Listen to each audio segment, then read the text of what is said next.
right. Well, I'm going to go ahead and get rolling here. I guess it's a little after 7 o'clock. So Emma is here. Emma, we'll introduce you here in a little bit. But for the meantime, let's just kind of get the ball rolling. I'm going to try and do this such that this goes here. Okay. That way I can still see the chat.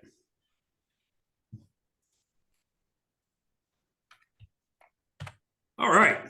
So on the screen, everybody see skunk cabbage on the screen? Oh, it's beautiful. Yes. So, that is one of the first things that kind of appears this time of year. So, keep your eye out. If you're walking through marshy areas of the woods, you may actually see that starting to emerge. And I didn't know this until I started doing a little bit of research on it, but they actually generate their own heat. So they have sort of a microclimate within the flower that's like 10 to 15 degrees warmer than the outside temperature. We should all have such abilities. Right. Seriously, this time of year especially. No kidding. So standard agenda for the night, for tonight's schedule. Just a quick update on chapter membership. I want to just discuss, we've had some grant applications, our spring bulk plant purchase update, tree of the month this month, invasive, upcoming events and opportunities.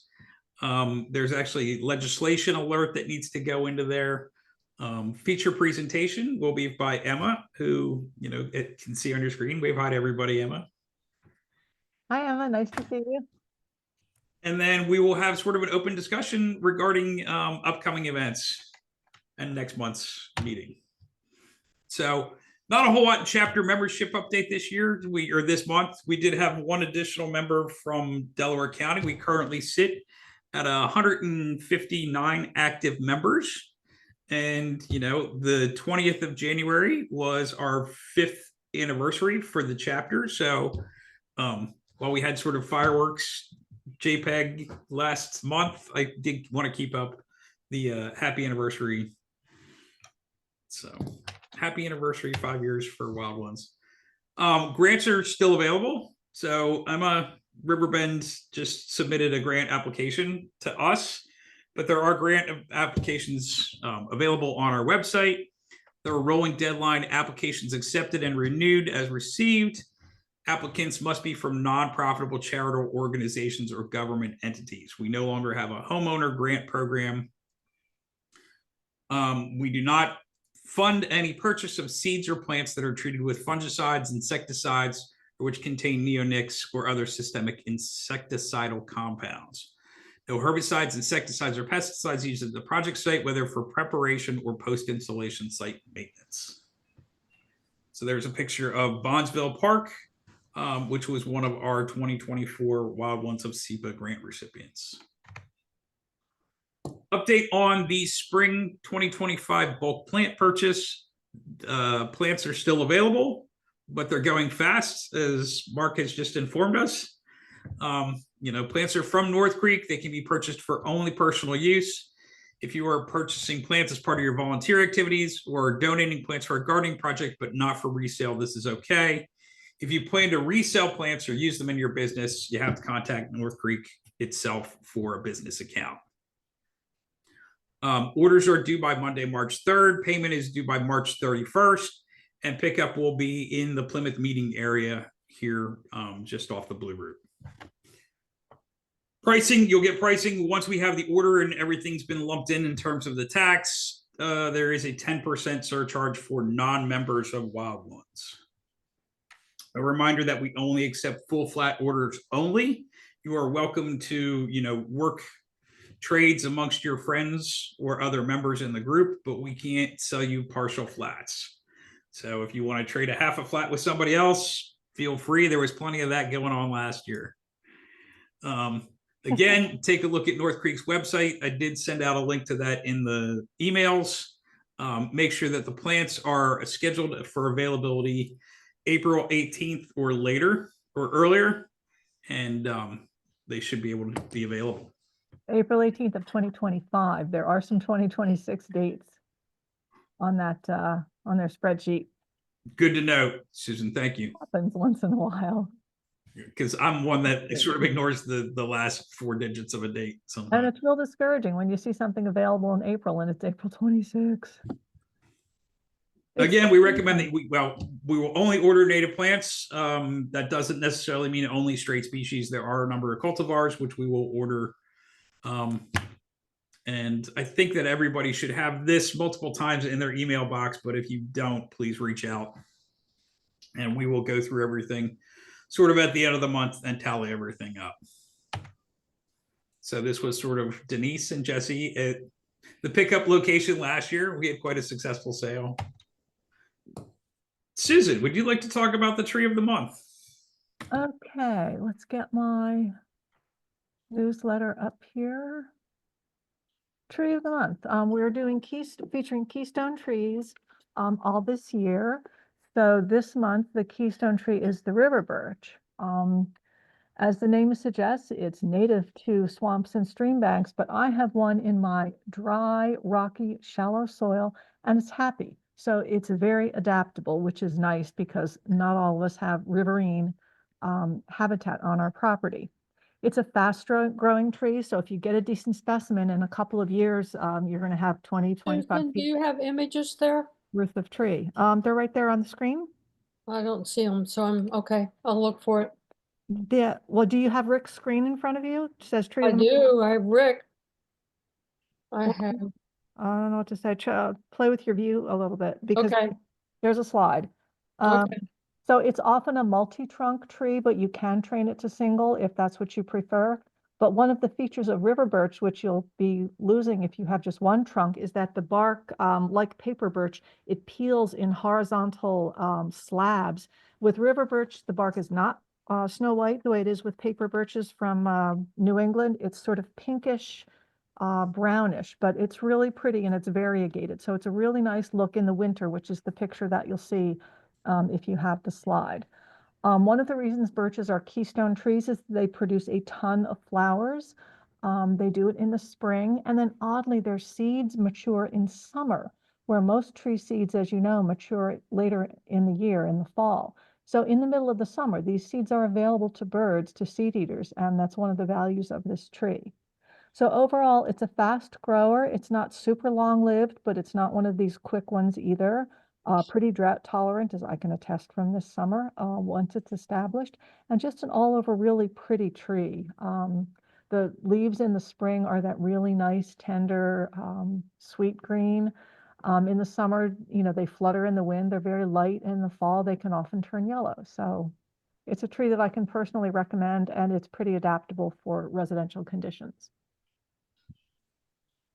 I can also recommend it. It was one of the first trees that I purchased and installed here on the property when we bought it 4 years ago. And ironically enough, the deer don't seem to mess with it because it suckers a lot from the base. So I think it keeps the deer from trying to at least buck rub from happening on the trunks, which I thought it would be very susceptible because the bark is so soft that I thought it would be sort of a magnet for buck rub, but it does not seem to be affected by it. That's a good point. My property being the test property for deer damage, I bought a tree that was about 4, almost 5 feet tall. So it wasn't a sapling. So I don't know whether saplings are more susceptible to damage. But you're right, Rick. I haven't seen buck rub, although I do wrap my trunks. I don't have this wrapped to the full 5 feet. And I've never, knock on wood, seen deer damage on this tree. So that's really nice. It is nice. Do you have suckering from the bottom of your tree? No, she's not. I've just got is it 3 main trunks you can see in the picture? That's it. Yes. I don't have suckers. You do on a river birch? I do. I'll send you a picture Okay. sometime in the Well, future. you have actual moisture in your soil. I do. From me. I have nothing. I do. And it's at the lowest point of my property too. So it's sort of the drainage, where all the drainage ends up. So that's useful. So maybe in drier soils, it doesn't sucker, but in a moisture environment, it will. Good. Yes. Yeah. Probably. Okay, thanks. Invasive species. You feel like keep going, Susan, or would you like me to take this one? Yeah. No, this is a good one because I was out until the ground froze and it started to snow.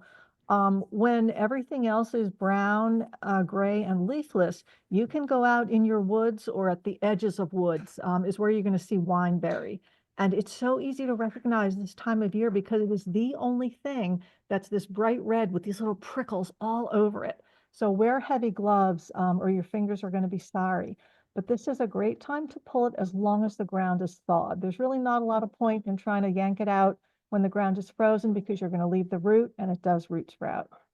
But whenever the ground is thawed and it's nice and brown and leafless out there, it's a great time to identify and pull wineberry. You can pull it by hand. The really big clumps, you probably want to not disturb the ground by pulling it by hand because you're going to need a shovel, but take loppers and just go all around underneath the root crown and snap those roots, and you'll pretty well get rid of the whole thing. You'll probably need to go back, once during the summer and make sure there's no new shoots. And there are always going to be seeds because these are berries. They're sweet. People actually eat them, and the birds go nuts. So they're going to be in our woods forever, as long as they're anywhere on the planet. So it's something to just continually watch for. You can pull them all summer too when you see them, but it's easy to identify them in the early spring and get rid of as many as you can. And you can see that patch on the slide on the upper right. That patch has a lot fewer wineberries in it than when I took that picture. You can get rid of them. It's just a slow slog.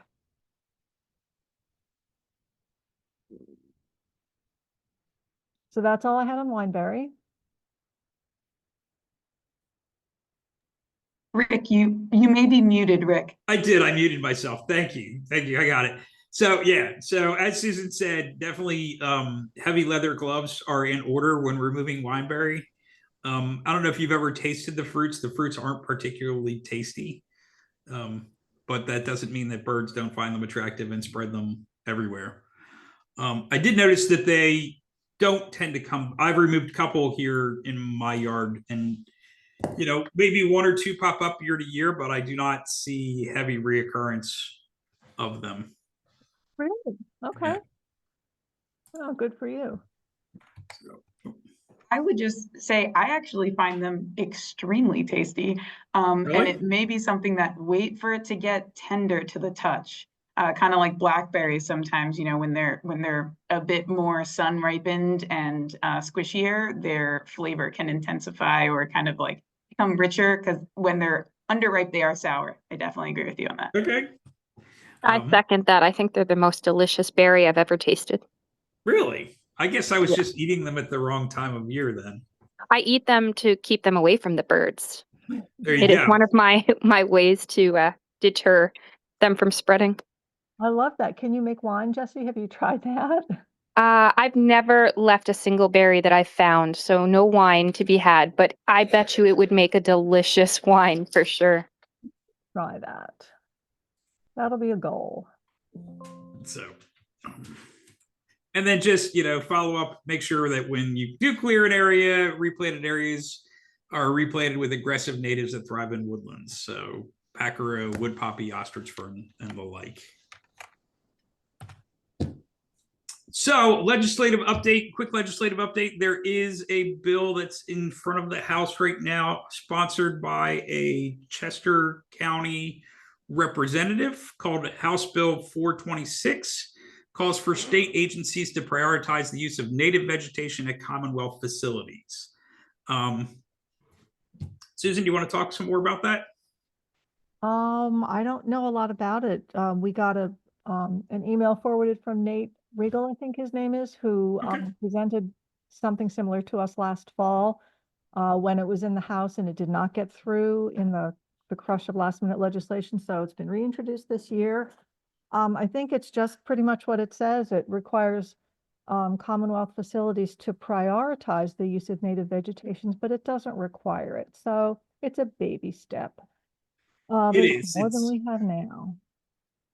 I read the bill last night, and it's a bit of a toothless tiger, but what it does say is that it recommends that everybody evaluate the opportunity to look at natives. That, again, they're not required, but certainly they recommend them. So it's certainly better than nothing. This is very similar to the bill that actually did pass the House last year and was approved. So that was House Bill 797, which was the native vegetation on state highway projects. You might remember us discussing that last year, and that actually was signed into law last June. So Now, Rick, is that a requirement or again, just a recommendation? this one is a requirement. So Yeah. state highway projects will need to use native vegetation when re-establishing plants along the highway. And there's no exception for, salt tolerant Norway spruce and stuff like that? Not that I'm not that familiar with the bill, Susan. I didn't read the whole thing, but to my knowledge, no, I don't know of exceptions. Okay, and you can make that happen, right? Because that's the field you work in. That is the field I work in, That's yes. right. All right, So we'll look for updates. I talk to the department all the time. Okay, let us know how you see it working out if you All see. right. the Well, I interest. mean, it should be obvious, right? So there's lots of highway work going along. We'll be able to tell right away whether or not it's loaded up with invasives or native plants. The entire northeast extension widening, that would be included, right? I would hope so, yeah. Okay, and all that junk up on 81? Yep. Nice, okay. I'll keep And the it- turnpike, going west, Okay. right? good So to all know. that has been under construction as well. That's where all the native plants are going. That's why we can't get any. Because Maybe. the highway department. Well, listen, the fact that there's a native plant shortage is a good thing. Yes, it is. Now the highway department should start their own nursery. So, bunch of events going on. I think we'll cover them sort of after the presentation. Emma's here, so if she is willing to get ready to go, we'll do some brief introductions. So tonight's feature presentation is Emma Schad. She is the Habitat and Volunteer Manager at the Riverbend Environmental Center, Education Center. Education Center. Yeah. Emma, I'm going to stop sharing here in a minute. And do you want to just share your screen? Sure. I'm stopping sharing Okay. and I'm allowing you to present. Okay. Now let's see.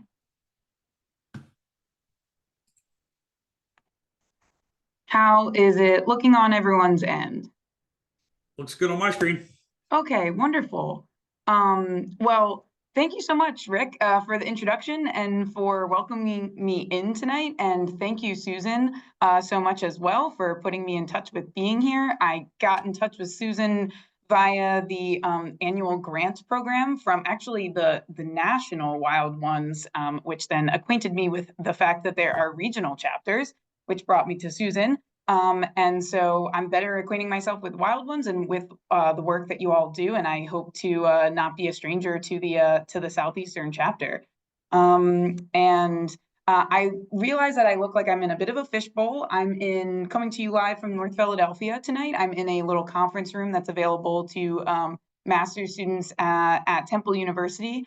I'm in my third semester as a geographic information systems / science master's student. So if anyone is at all interested about talking about the role of GIS in past and future land management and resource inventorying, I'm always interested in chatting about that.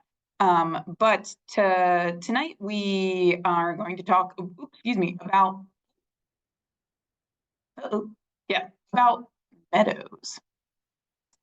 So, meadows are unique habitats that have seen increasing popularity in public and private landscapes. They've been very popular for pasture land conversion programs and agricultural field conversion programs or former ag programs, as well as open lawn conversion and private residence, features of private residences. And, they have this huge aesthetic value alone, let alone their value as habitat. And these installations aren't really copy-paste procedures. And so that's what I'm hoping to talk about tonight with this presentation is that, some of these outcomes are subjective to the goals of meadows And, you know, I want to kind of get into the concept of why, or to the results of why projects might turn out differently from their design. Why are they challenging to do? Why does nature kind of have the last word about your plant community and presence in your meadow project? And what process do professionals use? So I guess starting with like what qualifies me to even speak about this. Well, I am a Philadelphia native and a lifelong learner, and still very much in my learning and educational phase of my career. I've been working for about 10 years, and almost all of that time has been spent on public lands and public land management. And I got my start in Philly's Parks and Rec system, and then I worked for Natural Lands, formerly Natural Lands Trust, which has a large network of preserves around Pennsylvania. I've worked for other nonprofits doing stewardship management on both public and private parcels. And I've worked in the private sector a little bit for multiple like native plants design build firms, always on the installation side of things. And most recently, that work was at Ark Wild and Wild Lawn, which is a Quakertown-based ecological restoration firm. Right now, I'm in school and I'm working at Riverbend Environmental Education Center, which is right where the Schuylkill River makes about a 90-degree turn just across the river from Conshohocken. That's where Riverbend's landholding is.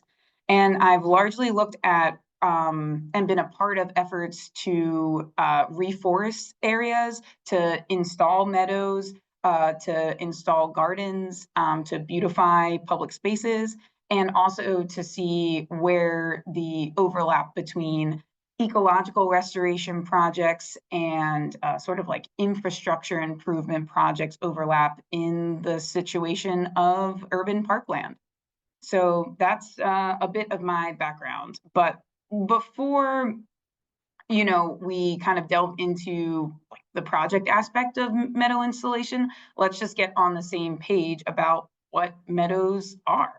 So meadows are open areas that occur naturally wherever conditions won't allow for the growth of trees or shrubs.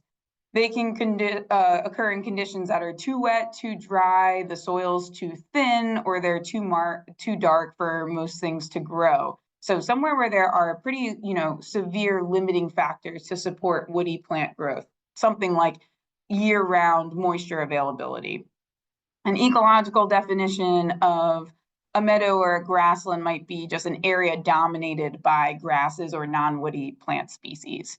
Outside of these limiting conditions, meadow-like habitats may occur after natural events like wildfires or grazing, and also things like thunderstorms and tornadoes, events where we might see tree canopy and otherwise forested or mixed vegetation settings with mature canopy, where that's blown down and light openings are able to penetrate down to like forest floor conditions, or through large disturbed swaths, where early successional herbaceous and perennial plants that comprise these meadow systems might be able to take a hold after an event like that. But that's not a permanent takeover of that region in an area where we don't have these other limiting factors. So meadows born from natural disturbance events will continue on into other succession phases and become forests or woody vegetation dominated spaces. So unless we arrest these remnant meadow parcels or meadows that we have, or meadow sites that we are installing, they will continue on into the early successional state and like continue on a natural course. So we have to have this input of disturbance like mowing or burning. And okay, so let's situate ourselves to where we are. You know, grasslands are oftentimes like representative or used to discuss great expanses of the Midwestern United States, where fires, grazing, and climatic moisture limitations made prairies a historically significant parcel or a historically significant land cover type in the Midwest through, you know, up into Wisconsin and stuff as well. So that's prior to modern land use changes, modern agricultural changes as well, and rate of human development. So, but your group and also my professional experience is in Southeastern Pennsylvania. So we'll kind of focus on the Northeast, Mid-Atlantic, and Southeastern Pennsylvania. Actually, full disclosure, when this is kind of I modified our slides here, but when I originally gave this talk, it was for Bowman's Hill in Bucks County. So I have some things that are sort of like Bucks County specific, but we'll try and cruise through them. And it still applies, I think, more broadly. So, on the left, so what are these maps? On the left, the map is from a 2021 publication from USDA researchers that were looking into the impact of indigenous peoples' land management practices and natural topography features to try and map some of where these historical footprints of grasslands in our part of the country may have been. A lot has been done with that. There's a lot of active research and more broader understanding of where these grasslands have hit their historical expanses in the Midwest because they were such a dominant system there. And then on the right, we can see a map of the East Coast. You can see Pennsylvania there with all of these little points coming into it because this is from the Cherry Hill Barrens site that is highlighting East Coast Serpentine Barren system. So those are one of our more well-known, barren systems in this part of the country. And these locations have historically had, prominent rock outcroppings and shallow bedrock with thin soils that have a high heavy metal content. In the case of Serpentine Barrens, that's nickel. And so those conditions have created not necessarily the best ones to support larger woody growth, but have instead, evolved to have these specialist plant species of grass and forb dominant systems. And where, or in barren systems where we have canopy, it might be, a lot more spaced out. There's light and air, and it's kind of structurally open space between canopy that create these conditions for sort of natural meadows or endemic plant communities to exist. And that woody vegetation that is there, may be kind of stunted and not even as mature as its species could possibly be in other conditions. So that's kind of where we might see these meadows or grass-dominated systems occurring in our neck of the woods. So this next map is just the land cover map of Pennsylvania from the USGS. And then if you see highlighted in red here, we have like herbaceous, planted, cultivated land cover types, and also the barren systems. Those will be the colors. But you can see that, overall, sorry, it's kind of small, so I'm not sure if you actually can see that, but overall pasture or hay accounts for 22.7 of the state's land cover type. And, down, if you look into Southeastern Pennsylvania, depending where you are in the state, where you're coming in from tonight, you can kind of try and find your area and see, a lot of this yellow pasture/hay is agricultural land for the most part. And, I don't have a statistic on this, but aside from rare plant communities and historically barren system projects, I believe that most of the Southeastern Pennsylvania meadow installation projects have been conducted either in former agricultural land or in lawn conversion spaces. So not necessarily these barren zones. Again, aside from like a plant conservation project or a habitat management project associated with one of those types. So these are, these areas that are either currently in ag or are in these agricultural conversion zones that we see a lot of meadow installations happening, those areas are cleared of forest canopy and they've been worked for crop production, continuously or in more recent times, but it's for some long enough interval for them to be active agriculture since the time of European settlement and British settlement in Pennsylvania. So why go through all of these efforts to establish meadows if we're putting in these new habitat systems, and if we know that in order for these meadows outside of these special conditions to exist to be an active management thing, why go through this? Well, meadow habitat is really at risk because of our land development scale, and because of the fact that we due to our development, we also have less ability to accept disturbance via the natural storm or natural event system like wildfire. And we've displaced and lost the historical fire management that has happened in this part of the country, and we're really relearning the effects or the coming to understand the true effects of that indigenous people's prescribed burn. Of course, they weren't calling it prescribed burn, but way of life that included burning. So, so why do these projects? Aside from forests, meadows are the second most biodiverse habitats on the terrestrial plane. They simply can just support an incredible amount of insect diversity, bird diversity, flower diversity, more so than open pastures and lawn spaces that may be less complex or less species rich.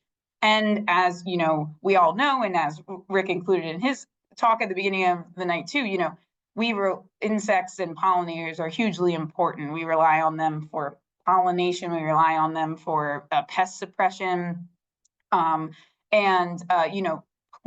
life underpins their success in a lot of ways too. And we are in this unfortunate global trend of insect biomass decline.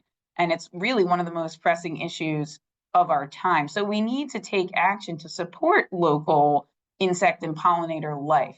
And I don't think I have to convince this group much more of of the need. So I'll just move on from here. So these projects, but the results of these projects have varied.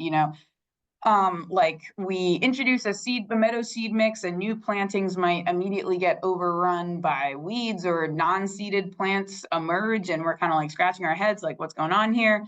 Especially after, it's especially confusing after you've seen these great seed packet logos where we see wall-to-wall flowered images and these great images on the internet, and kind of highly publicized spaces and highly designed meadow spaces, and the Pete Udolph School of Landscape Architecture and the Larry Wiener installations, which are fantastic, and they use terms like matrices, and it seems really like an intentional plan that just needs to get installed and then it'll go.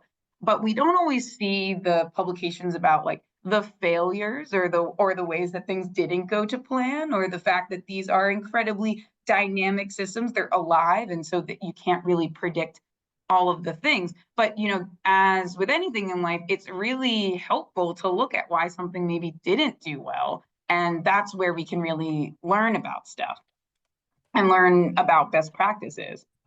So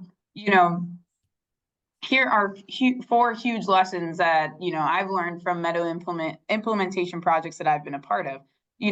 What you want out of a meadow is not necessarily what is going to be what you can build. And then also to take your time with preparation. That can take over 3 years, and depending on what your project is.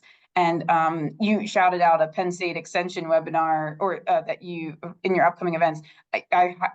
Penn State Extension has some fantastic webinars, including one that happened earlier this week about native grasslands and about meadow projects. So that's a great place to look. And they also stress patience and the preparation phase. So that's what I'll be echoing tonight too.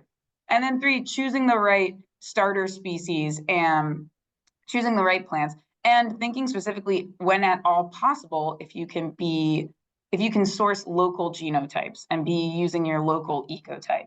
So, and we can talk about that later as well. And then also this 4th lesson that you got to know before you jump into is you got to be ready to regularly maintain these spaces. We talked about the fact that these are systems that need ongoing disturbance for them to remain that way. So down here, we have maintain and adjust for about 7 years. And also, I do realize I'll try to keep to our timeline, and then also please, if there are questions at the end, I'll stay on for as many of them as there are. So sorry to just making that disclosure in case there's already questions brewing. No, that's fine. And if people have questions, I encourage you to put them in the chat while Emma's talking, so that we can certainly revisit them when the presentation's over. Thank you. Okay, awesome. Thank you, Rick. Okay, so the best steps you can take before you begin planning for a meadow build is to actually just sit down and dedicate some time to thinking about the aesthetic and functional goals that might be driving your project. So you might not have functional goals the way a meadow restoration project may be being used for like stormwater capture. And you may not have aesthetic goals like we're a big public art museum. We wanted to evoke, a certain style of painting or something like that. Your goals might be as simple as I want to increase the biodiversity in my backyard. I want to see more bird life. I want to support insect life. So your goals are important to know and to think about and to list.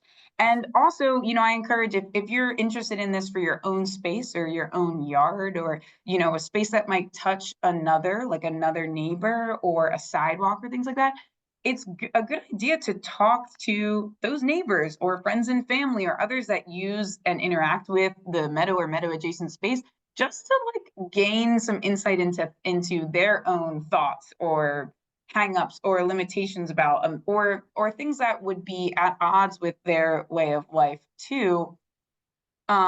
Because knowing all of these kind of constraints will be helpful when you get to your plant choice section, because as we'll talk about, your site conditions are going to inform what species might be right for your site. So you don't have to have a really impressive plan like this one in the upper left-hand corner. And you don't have to be super serious about it. It's not, your office, level dedication like this gentleman down here. But going out and sitting in the space where you plan to do this project and maybe for, longer than a 10-minute period and maybe at different times of the day is absolutely crucial to understanding what might work someplace long-term.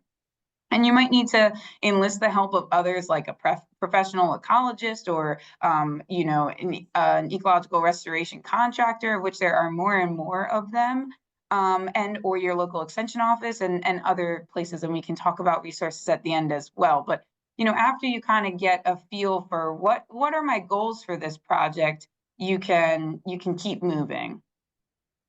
So your meadow wants to be what your site's environmental conditions encourage.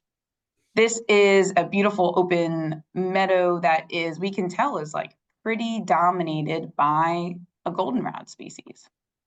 Who knows how this meadow came to be? I actually don't know its backstory, but we can see what the conditions are supporting, what plant life the conditions are supporting here.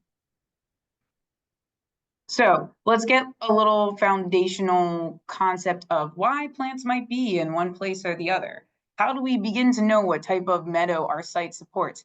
Understanding the soils of our site is the best place to start. So these charts in the center here, they're called PAW charts or plant available water charts. And they're just analytical models that ArcWild's ecologists use to create soil moisture profiles. And a soil moisture profile looks at the expected amount of water present somewhere at any given time of the year. So essentially it shows us how wet or how dry a place is.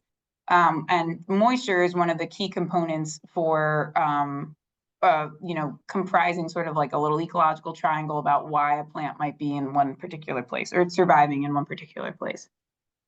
So soil moisture, like generally speaking, the higher the soil moisture, the taller the plants you might find growing there. So that green line that you see represents the expected amount of water at a given time of year. So up top in this short grass is kind of called out, that's a picture of sand plains in New York, where we have a lower value, we have drier conditions. And so our value on that chart is down low in the plant available water. Compare that to the Shawanagon Preserve in New York, where we have this shrub sedge dominated system with wetter conditions. And we see that green line is at a much higher value. So, the plants that would grow in this space in the top wouldn't necessarily be plants that could grow it down below and vice versa. So, how those are these understanding our site, what our site supports is the first step of understanding, what our species choices might be. So, a goldenrod meadow is what most people in our area can expect. And this presentation was originally geared towards Bucks County, Pennsylvania, but this is generally true at large in Southeastern PA. Maybe you can support some of these larger warm season grasses that do need kind of well draining soils at different times of the year. And we can talk about that later on as well. But, climatically where we are, a goldenrod aster dominated community is what we might be able to expect to support at any given location. And of course, there's always exceptions. There aren't any just single rules, right? Things are, this is a living world, and your site might have microclimates within one location, depending on the way water drains through your yard, or water drains over a location, or where there's shade, where there's full light, temperature gradients can occur. Maybe where you're close to a building print versus further away might have implications about soil compaction and stuff like that. So, there can be nuance even amongst some of these statements. But why do I feel like I can, maybe say some of these things? Well, I'm going to launch into a discussion of some research that's been conducted for a while by, again, a former employer, Arcwild, who does current research about why we see plants where we see them. So this is, each line on this graph represents the soil moisture need of 12 common meadow grasses in our region. They're shortened down here, and I'm sorry, I could pull up a cursor, maybe that'll be helpful. So down here we have different species called out by shortened nomenclature. So this, we can see that some of these species are pretty flat, and then some of these species have large variation. These are their moisture needs throughout the year. So some of these species down low remain pretty static. So what do I mean by that? Well, what I'm saying here is, here we are in our lowest moisture profile, which corresponds to the driest conditions. This would be typical of like a sand dune or dunes. We don't really see much grass life yet. We see like pretty singular specialists. We're starting to see kind of our first species. And again, this is of these 12 that we've chosen to represent here that are some of our most common grasses, especially included in meadow seeding mixes. Then moving on to, our next tier here, we're moving up our soil moisture profile. We get to a consistent low moisture condition that might support grasses like shore little blue stem, which is like Zizicarium litorale. That's why you see that SCL. So that's just like shorthand. And side oats, grama, and things of that nature. Moving on up, we encounter little blue stem, broom sedge. This is also where you might expect to see like Indian grass. Then we go up even further, Limus hystrix, bottle brush, and love grass. We're starting to see more of a dip in the moisture curves as well. And that's indicating that we have species here that can tolerate more of a seasonal moisture variation. So, here I can say, like, for example, love grass, Eragrostis spectacular, that's that purple line that's in here. Anecdotally, I planted that as a border around rain gardens that was sort of like intended to be a trash catch off of a parking lot edge.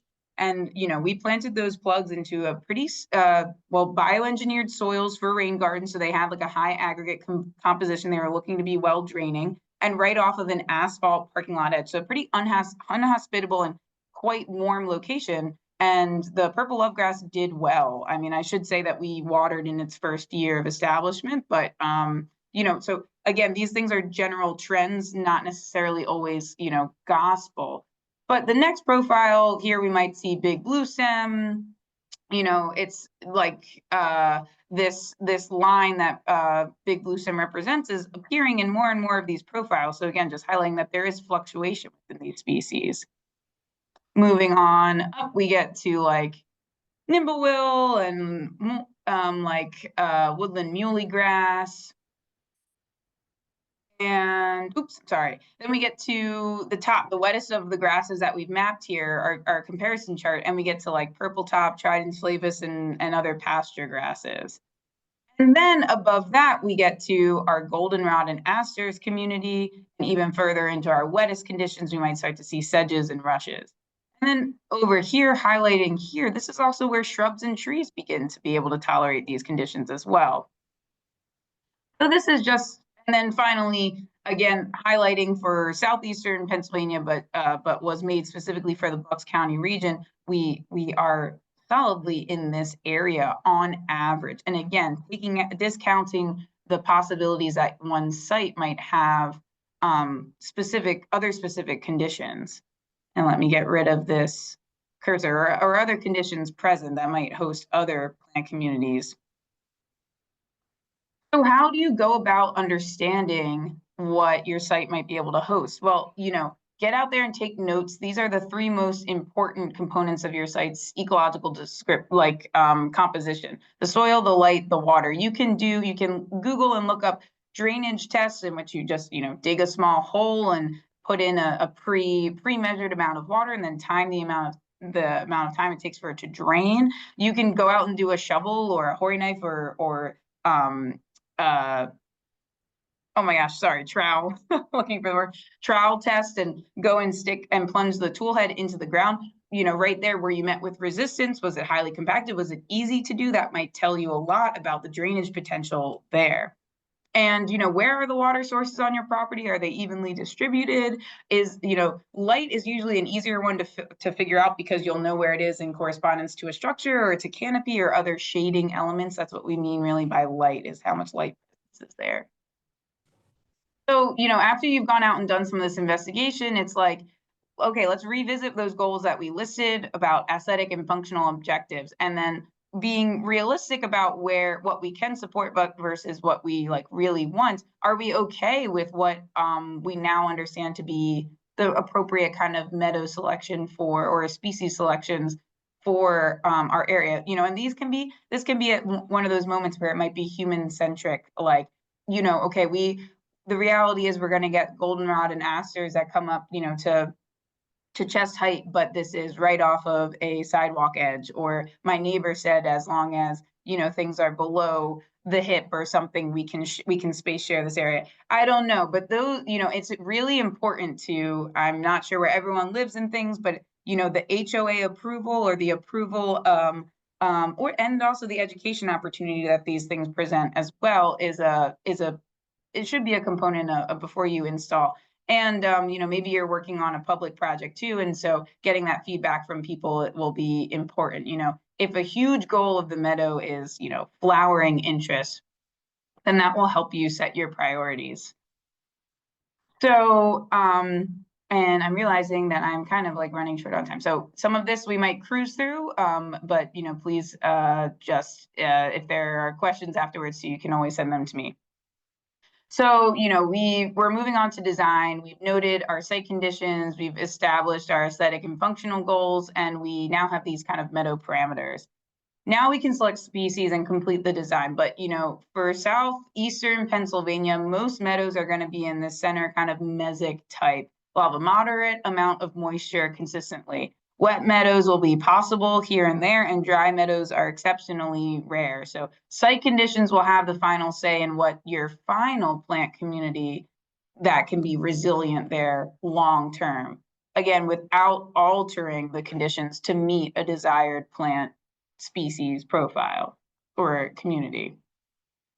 So this is just in here to say, wow, this is a gorgeous built meadow, seed mix installed. This is the 2nd year result. It's filled with all of these blooms. What happens in 5 years, ?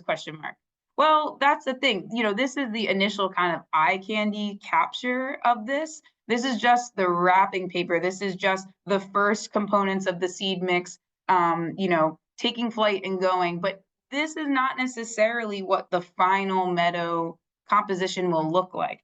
In most cases with meadow mixes, you have quick to establish, possibly even annuals or short-lived biannual perennials that are meant to get in there into what was an otherwise, open, exposed soil condition, establish quickly, and then create the conditions necessary for some of the other species in the mix to then fill in the subsequent years. And for species like annual species, we will, so things like your cosmos and, blanket flower, other things that are put into these seed mixes for flower and for early establishment and cover, we might not see those long term. And in most cases, that's intentional. It's problematic if that wasn't intentional and the only flowering components you did put in your mix were annuals. Those populations will move around within your meadow as all of the species will. So we'll just go through these kind of quickly, but here's a species list for what a Bucks County mesic meadow palette might look like. And these are representative photos on the right-hand side. A dry palette, a wet palette. And then let's move right into like, once you know what kind of meadow you have, you can begin your site prep. So you'll cycle through repeated periods of light disturbances and weed suppression efforts in order to get through this. You have to have patience. Starting with loose plant-free soils, like a bare canvas, is your best starting point. It can be quite difficult to get there, and sometimes not desirable to start there, depending on what time you're seeding and establishing things, like if erosion control, if you don't want to leave a space open and expose dirt for a long period of time. But bare soil and good soil contact is very essential, especially if starting something from a seed mix. This decompaction and weed suppression cycling is something that can take 1 to 3 years to get to your starting place that has a lower percentage of not undesirable plants in like things like mugwort, thistle, stiltgrass, carpgrass. It'll be rare to be starting off with decompacted soils, especially if you're going like from a former lawn or agricultural site. And so, there is a high recommendation to have a decompaction phase before you're seeding. Ironically, a lot of former employers and former project reviews, we've used heavy equipment to accomplish this decompaction phase in locations. And, you can scale this all the way down to like a cultivator or a tiller, in a backyard plot. Let's say you have a 10 by 20 foot area. That a rotary plow is the implement being used on the top left. And in that strategy, deep furrows are made in vertical trenches and then tilled between, so that you're decompacting, the first like 1.5 feet. Temporary seeding like cover crop to protect your bare soil from eroding away and drying out, and is just kind of going to be this in-between phase that you don't intend to be the final mix, but is a component of how you're cycling through this weed suppression phase, are totally okay. I have here, radish is good for decompacting soils. I have not personally sown radish as a cover crop, but it does have a huge footprint underneath the soil that could maybe be a natural way of helping decompact the space if, using equipment is not desirable or available to you.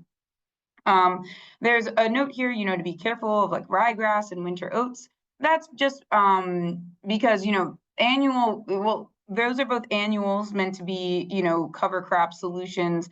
Rye, you have a tough time getting it to like leave your final system. It also browns out in the summertime, which can be totally fine, but might be an aesthetic consideration depending on where this project is taking place.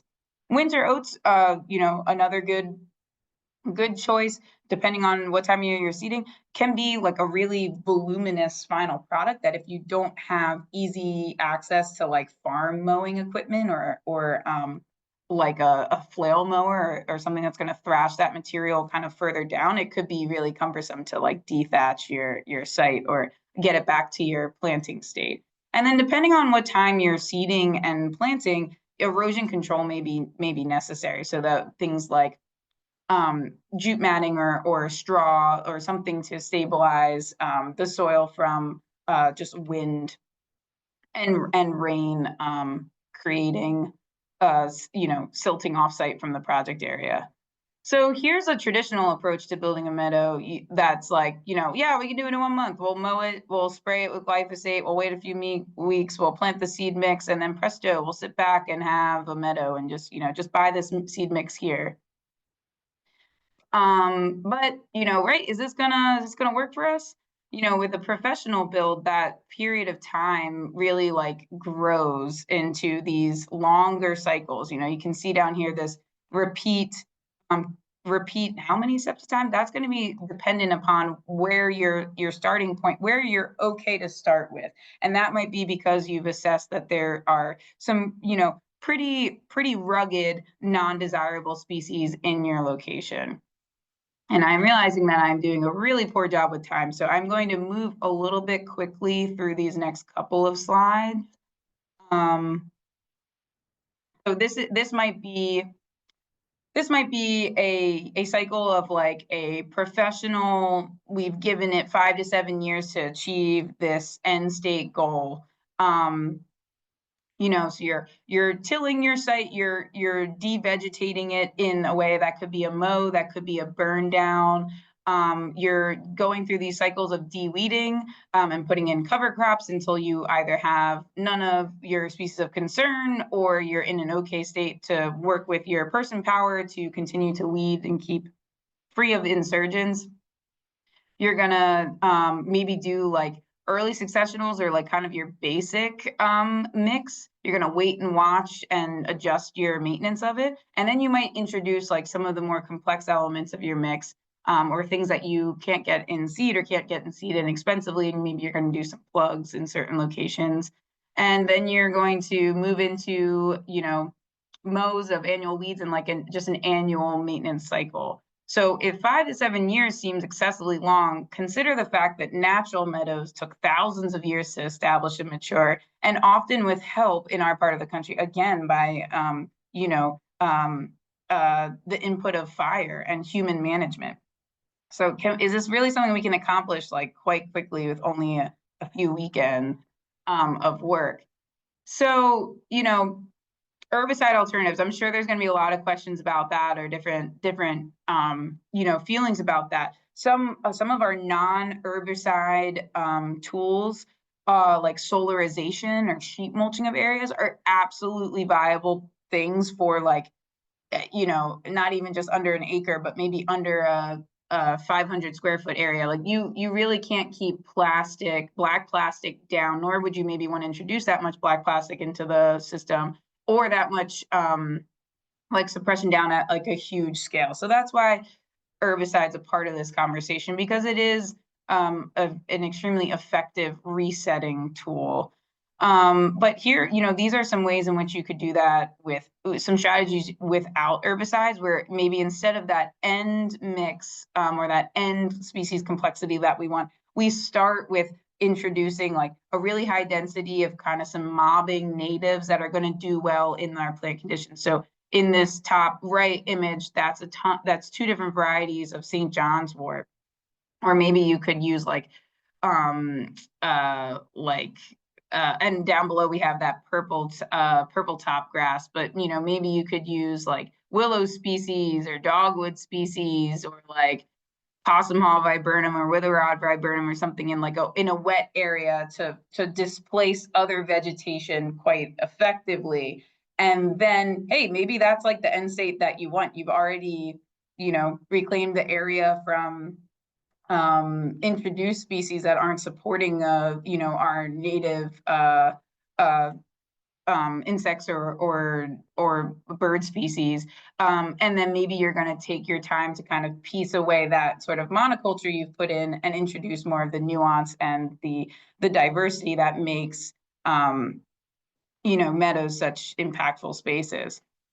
So moving into material sourcing for your project, regional ecotype, which basically that talks about locally collected and local genotypes. So if we're all using the same restoration materials from the same initial seed collection and the same production pipelines, we might be missing the mark or we would be missing the mark of mimicking the complexity of a natural system, which involves random genetic combinations that increase genetic diversity, which ultimately just makes a space more resilient long-term to things like disease or other disturbance. Plugs can be a great option if you are in a small area, and also depending on your person power to get the project done. And also it introduces a lot more range of species that might not be available or might be extremely cost prohibitive for like a larger seed mix. It's also a great way to introduce complexity to your meadow in following where you may have identified some like microclimates or different patches of habitat within your larger area. So, you know, but it can also be in and of itself cost prohibitive. Seed mixes, it's possible to make custom mixes. And it can also be costly depending on the seed type. So make sure you have suitable storage, like a dedicated area of a fridge or a dedicated dark, cold place, if you're purchasing seed for like future reseeding in your project. And again, this tip at the bottom, you know, your goals for that final diversity or showiness don't necessarily have to be achieved in your first 3 years. So maybe there can be phases to even funding the project or phases to how you're sourcing for the project that you could introduce. This is just a close-up of our eco-region as put forward by the EPA. There are ecoregions down to the sub-level of 4. This is our sub-level. So that this is just Bucks County, again, highlighted, but you can find where you are. And that speaks to our local genotypes, where your population is situated around the state. So just, you know, remember that some short-lived species, like here we see a ton of Rudbeckia hirta that's popped up in this recent planting. We can also see a lot of white clover coming through too, and it's kind of looks like a monoculture, so it's not the final complexity of the meadow yet. And potentially, given what else is coming up, we might not get to that final state of some of the original seeds that we had in here too, without active management and removal phases. So your management labor is not done after just the install, I guess is the point to drive home there. And I'm sure it already sounds like, and from your discussion of Wineberry and what you're all aware of, you know, these are common woody invaders in our site. So remember, in our meadow sites outside of those limiting conditions, we are going to continually need to remove either through your annual mow or through intentional like weed wrenching or spot cutting and removal or spot treatment, those woody species. Or maybe we're choosing to keep like 1 or 2 for you know, for perch value for birds or other things. That can be a nuanced part of a larger system. So this is just a quick slide about some thoughts about thatch, because people are often like, why mow? Well, mowing in one condition is about, or in one aspect is about our woody species and keeping them at bay. And it's also because in areas like where we can't prescribe burn, like, you know, I haven't seen an HOA code that allows for it yet, but hopefully in the future, and also in other parts of the country, they're moving there. But, you know, so the mowing, on the one hand, mowing favors certain native species that have really like robust and carbon rich deep root systems, so they can actually withstand that burn even to like the first shallow inch of soil, and then they have the reserves to push through where a non-native annual might not have that, and so then they'll win long term. So that's one reason for a burn. Burn is also a huge way to get rid of this thatch material and the woody material, which over time, if built up, changes the soil, the organic matter in the soil present. And so it becomes a really important tactic in barren systems and these other rare habitat systems as well. But here's just, you know, suggestion that if you aren't burning, you could consider mowing twice a year. So your annual mow, usually have it between, you know, the beginning of March or mid-April. And then you could decide maybe every other winter to mow and do what's called like a dormant mow to help you reduce that thatch amount that will be there. And just because we're running out of time, and not to beat this horse, but you know, just long-term maintenance. What's the plan for this site long-term? Do you have the capacity to mow it? You know, you don't necessarily need a flail mower for a backyard patch. I mow, you know, if you have a small spot, maybe a brush cutter with a saw blade, or you know, can do the trick for your area. But thinking about not just planting it and letting it go, but what and if you have, or your group has capacity to introduce disturbance to the site as it needs to remain the grass and forb dominant community that you've decided you want there, is something you need to plan for success. And then here are just some thoughts about like things that I'm thinking about. So the edge, we can see in this on the left-hand side, there's an edge between this ag location and our forest stand. So these tactics are really good in agricultural settings. But an edge might be something that if you have a backyard, but you still use the lawn space to play, to gather in, there's still some purpose for lawn, or maybe you're thinking you want to do a project like this at a school location or at a public park location. Maybe there's some nuance into how, how big your meadow needs to be. Could it be a buffer? Could it be an edge space? Even a 5-foot area between this full, harsh, completely exposed area, and then this very different temperature and very different condition within the forest stand.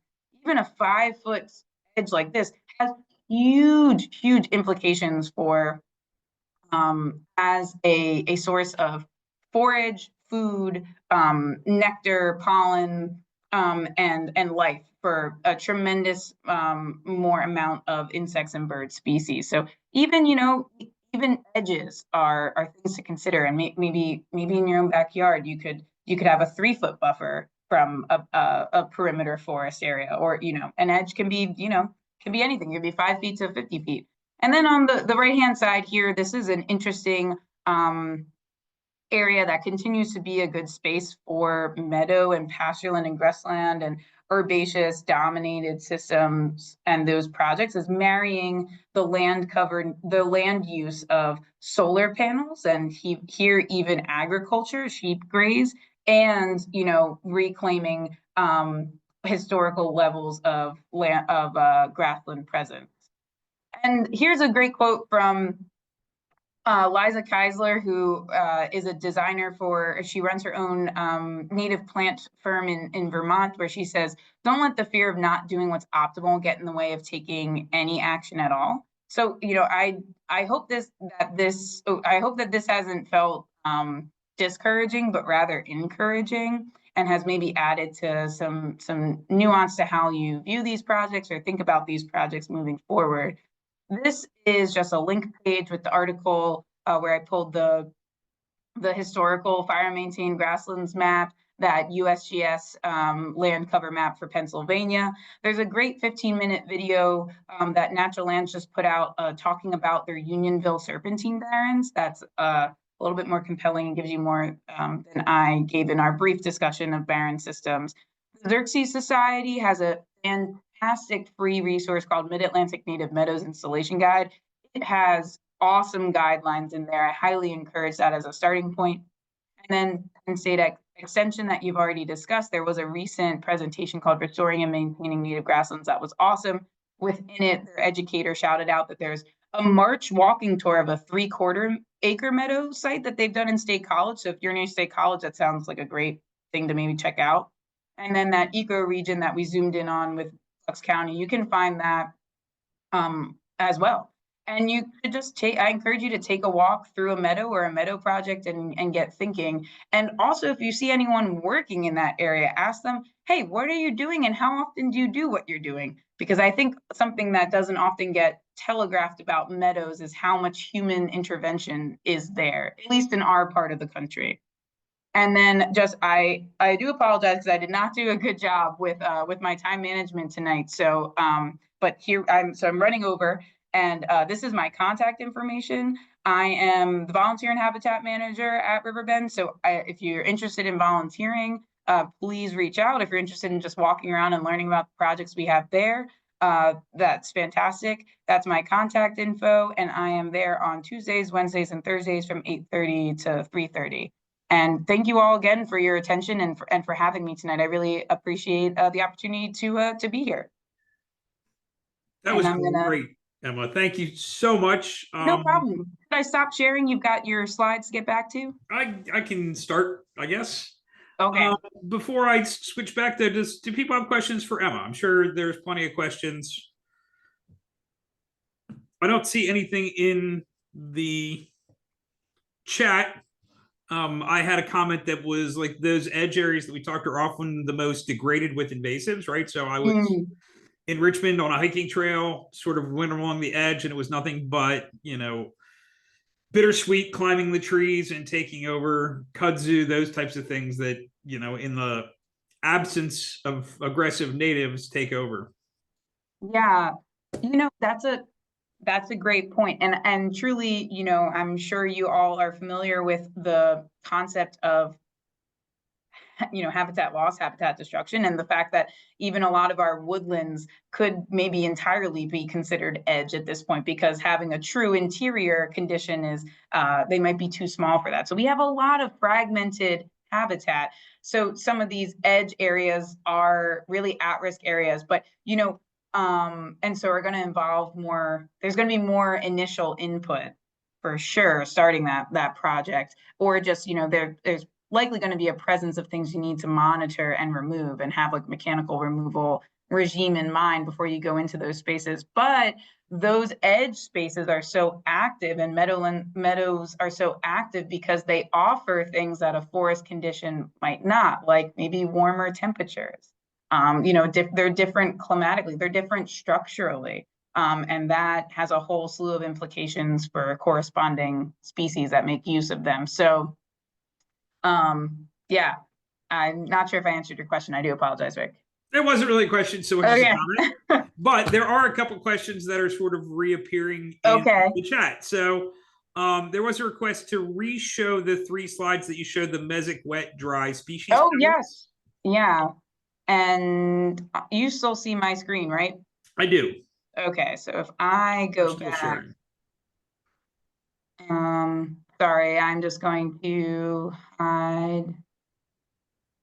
Well, and I'll just mention that the presentation is being recorded, so it will be available on the chapter's YouTube channel in a couple of days.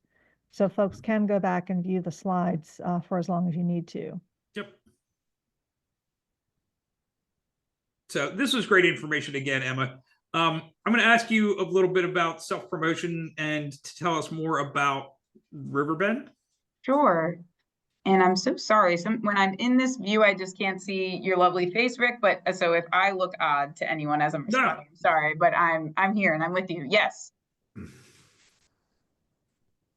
So, Dan, if you have a chance, here's a chance to take screenshots of those particular slides. And then someone asked if you could recommend a good guide for identifying grasses, invasive and non-invasive, native and non-natives. Yeah, there's a great book called Pennsylvania Grasses that I don't have the author right with me, but also, Susan and Rick both have my email address too, if anyone would like to ask like specific questions where I can respond to you with that. But there's a great Pennsylvania specific grass guide too. And in general with wildflowers, I don't know if people already have Newcomb's guide, but that is still very tried and true. Something else in meadow installation and meadow projects, and I will also try and dig up this link and share this as well. There's a lot of great stuff from Midwest Research, but and guides, and there's a great young species of prairies guide that I'll pass on, because when you've got your meadow project, and especially if you're starting from kind of like bare soil and you're watching things come up, plants look so different at different stages of their life that young first tender leaves can look very different. And so it can be helpful to have a guide about that young stage of what you might be expecting. Yep. And there can, like Monarda is a really, once you know what you're looking for, is one that you can find in the mix of young green life. So that can be a good thing to kind of latch on to look at too. Super helpful. Thank you, Emma. And don't worry about time. I sucked up 20 minutes of the first of 7 to 7:20. So you were actually under an hour. You're good. Oh, okay. Okay. You're fine. We didn't actually start your part of the presentation until 20 after 7. So you're right at 55 minutes. Oh, okay. Wonderful. Well then, yeah, and I do apologize. I came from taking an exam. Unfortunately, presenting about a very important project did not get me out of my exam requirement earlier. And so I think I was a little bit frazzled coming in, but yeah, I'm also happy to share the slide deck if people would like to not watch me speak again and just kind of pull things too. So for full transparency for the chapter, Emma has submitted a grant application, which is currently under review by the board. But all things point to looking very good for Emma and Riverbend. So with a little bit of time, I'm going to ask Emma just to kind of talk more about Riverbend. I saw there was a Tempo logo on the Riverbend. Is Temple part Oh, of no, Riverbend? that's That's just an how you amalgamation split of, your time. yeah, that's an amalgamation of where I am right now. So Okay. Riverbend Environmental Education Center was founded in 1974. It is on a 30-acre parcel of what was once a much larger land holding from a family that was given the land by William Penn. So it was a really large area of directly across the Schuylkill River from Conshohocken. It is now probably most notably located just down the street from the Philadelphia Country Club. Unfortunately, the golf course is also upstream of our system. So all of their management practices of mowing and fertilization and herbicide use, wash to us next. And in addition to that, something that we're also on the map ecologically for is the presence of 5-leaf akebia, which is Akebia quinata, which is an interesting chocolate vine, is the common name for it. It's an interesting vine species. Prior to working at Riverbend, even though I've worked in lands very close by, I wasn't familiar with this vine, but it has an incredible foothold in this location and really up the lower Schuylkill Valley via the rail line too. So that is something that I'm spending a lot of my time working through how we can reverse its entrenched presence. And it's mostly a big threat to our canopy species and its ability to climb and then enshroud. And also in areas where we have been working to clear and then plant. I can say that I've, started with canopy gaps in our forest area and, removing that akebia vine. I find hickory nuts and other things suspended before they've been able to make soil contact, and also almost no regeneration of the representative of our forest surrounding it, even though those mature species are dumping thousands of seeds a year. So it speaks to the potentially devastating consequences of really rampant and entrenched non-native presence. But sorry, back to River. That's obviously, you can all tell where my mind is all the time. But Riverbend was established in the early 70s.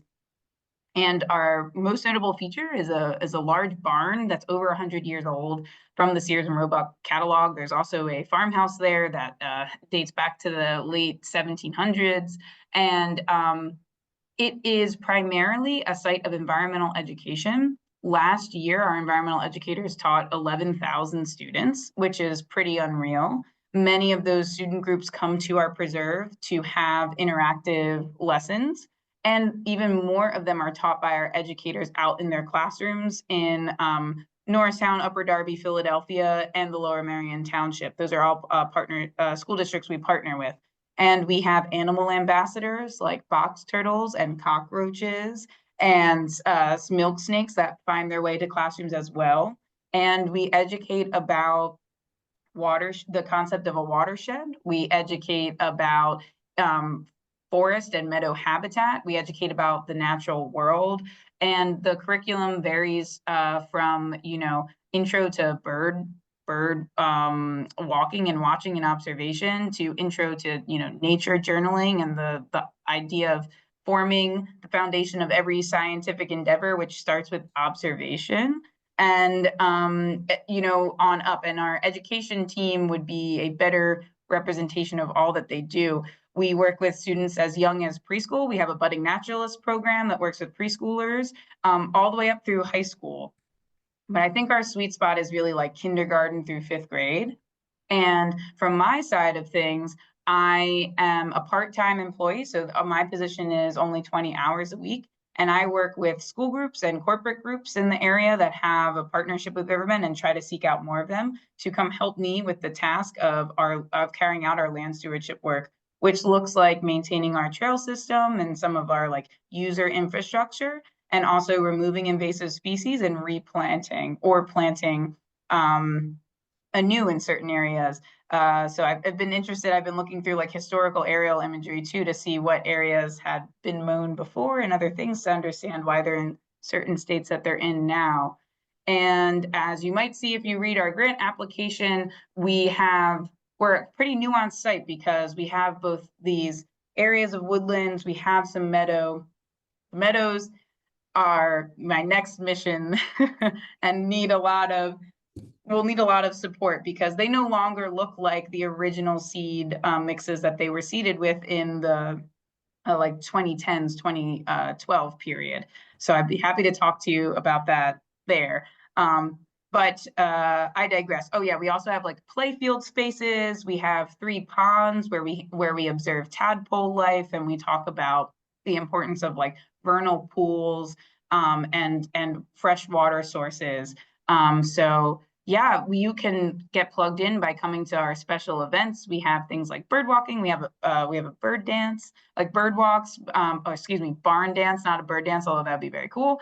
Barn dances. You can come volunteer with me and labor outside because that's kind of how the only way I really interact with people. But yeah, please check us out.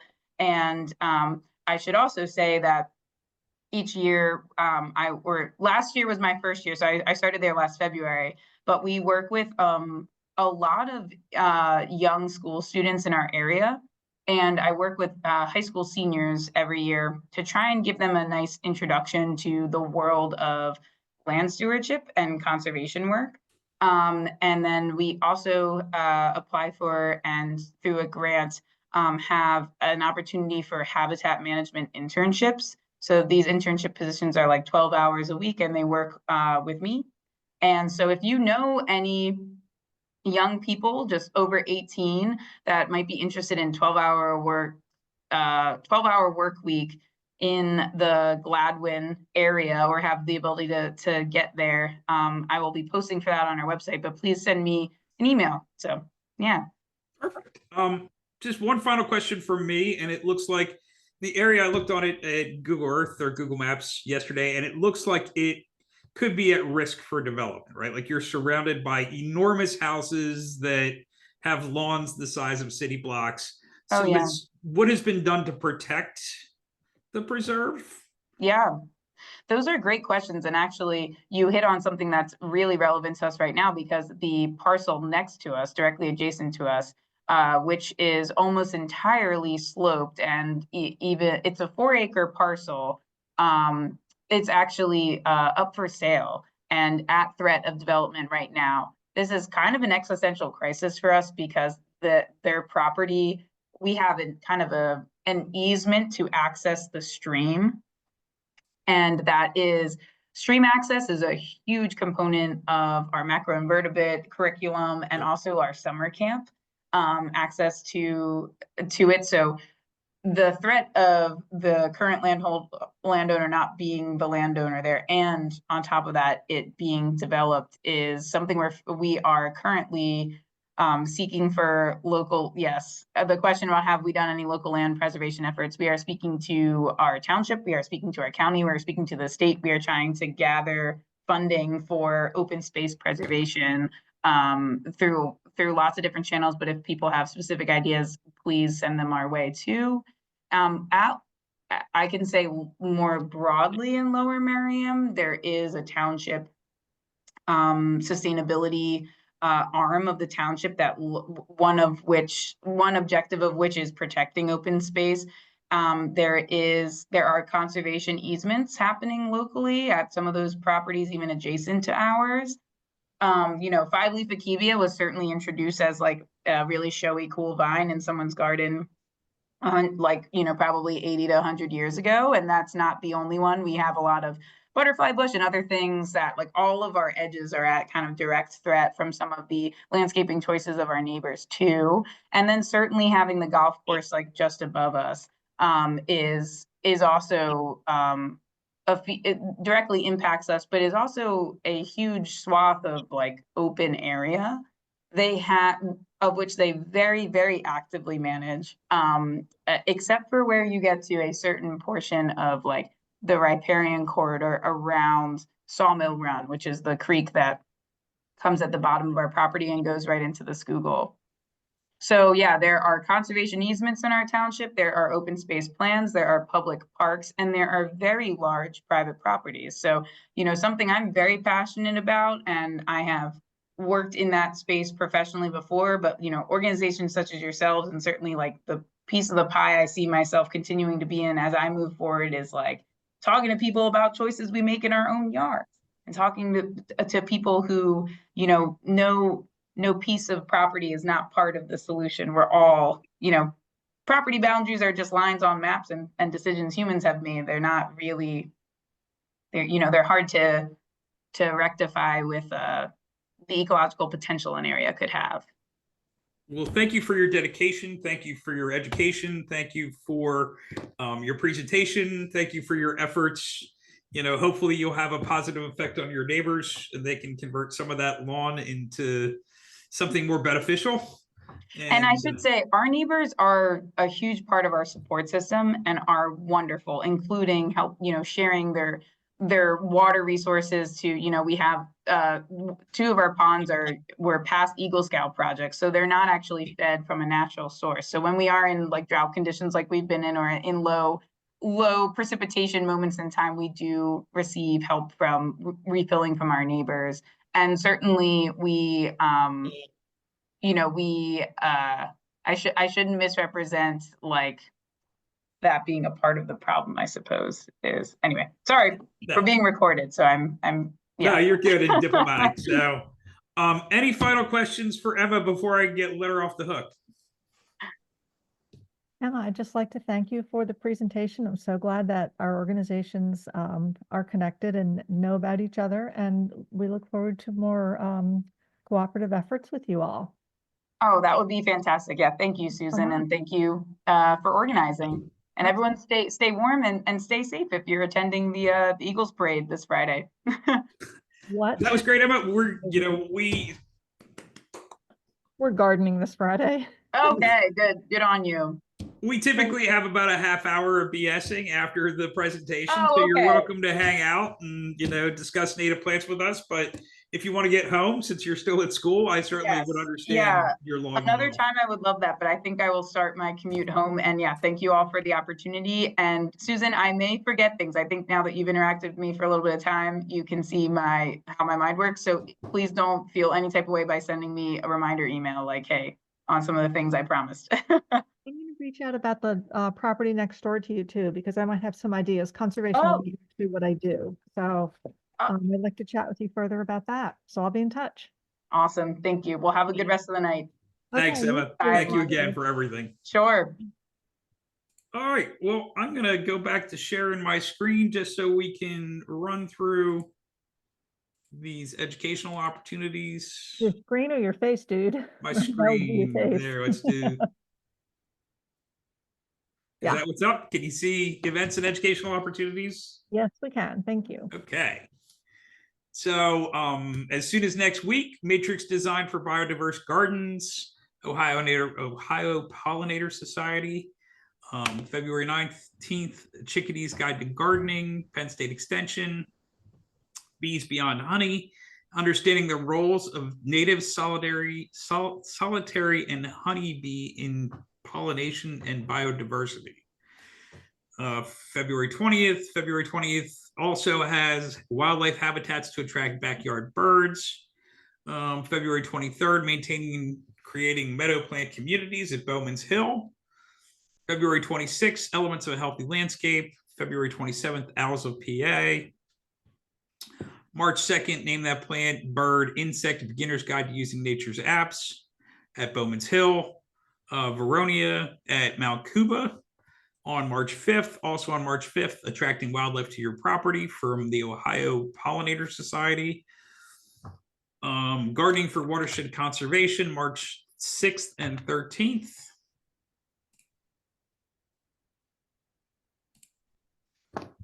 Bluebirds and Others to Your Garden, Mount Cuba Center, March 14th.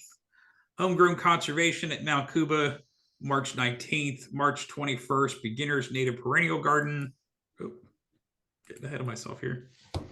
And Gardening for Watershed Conservation, So plenty going on at Mount Cuba in the next 2 months or so, some stuff in Bowman's Hill and some webinar. Our next presentation will be in March. March Swallowins of SEPA presentation will be March Garden Solutions. It will be an open discussion on a variety of topics. Potential topics that we're considering here right now are spring garden cutbacks, hidden costs of herbicides, varmint protection, berry bearing natives for birds, and we're certainly welcome to any suggestions. If you want, have questions or you want to discuss things, please consider joining us. As typical, we'll send it out meeting notices to members, about a week before the meeting. And that's really it for the formal stuff of the meeting.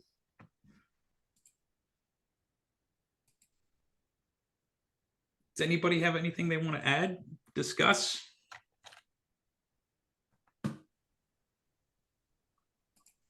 Are we talking about protecting varmints or protecting plants from varmints? I think protecting plants from varmints. That's what I thought.